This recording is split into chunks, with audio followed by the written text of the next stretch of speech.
class 10 সায়েন্সৰ কাৰণে আটাইতকৈ common আৰু ইম্পৰ্টেণ্ট এটা প্ৰশ্ন চোৱা যিটো আহিছিল আমাৰ SSLC 2025ত 23ত 19ত আৰু আহিছিল 16ত এইটো প্ৰশ্নতকৈ আৰু ইম্পৰ্টেণ্ট বা কমন কিবা বেলেগ প্ৰশ্ন নাই এই প্ৰশ্নটো হৈছে চকুৰ উপযোজন ক্ষমতা কি এইটো প্ৰশ্ন আটাইতকৈ ইম্পৰ্টেণ্ট চোৱা 4 বছৰ মানে ৰেগুলাৰ মানে আহিছে মই ইয়াত আনসাৰ লিখি দিছো কি কৈছে চিলিয়াৰী পেহীৰ বক্ৰতাৰ ফলত মানে আমাৰ চকুৰ যেটো চিলিয়াৰী পেহী তাৰ বক্ৰতাৰ ফলত আমাৰ কি হয় চকুৰ লেন্সৰ ফোকাস দৈৰ্ঘ্যৰ পৰিৱৰ্তন হয় যাৰ ফলত আমি দূৰৰ আৰু মানে ওচৰৰ বস্তু স্পষ্টকৈ দেখো আৰু এইটো মানে আমাৰ কি উপযোজন ক্ষমতা মই লিখিছো ইয়াত চোৱা চিলিয়াৰী পেহীৰ বক্ৰতাৰ ফলত চকুৰ লেন্সৰ ফোকাস দৈৰ্ঘ্যৰ পৰিৱৰ্তন হয় ফলত চকুৱে ওচৰৰ আৰু দূৰৰ বস্তু স্পষ্টকৈ দেখা পায় ইয়াক উপযোজন ক্ষমতা বোলা এইটো টপিক আটাইতকৈ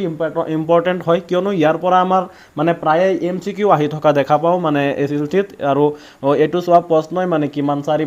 বাৰ আহিছে আৰু আহিছে কিন্তু মই ইয়াত লিখা নাই গতিকে আটাইতকৈ ইম্পৰ্টেণ্ট আৰু কমন এইটো টপিক মই ভালকৈ মানে মোৰ নোটছত বুজাইছো মই যেতিয়া ক্লাছ লৈছিলো তাত মানে মই ভালকৈ বুজাই দিছিলো যে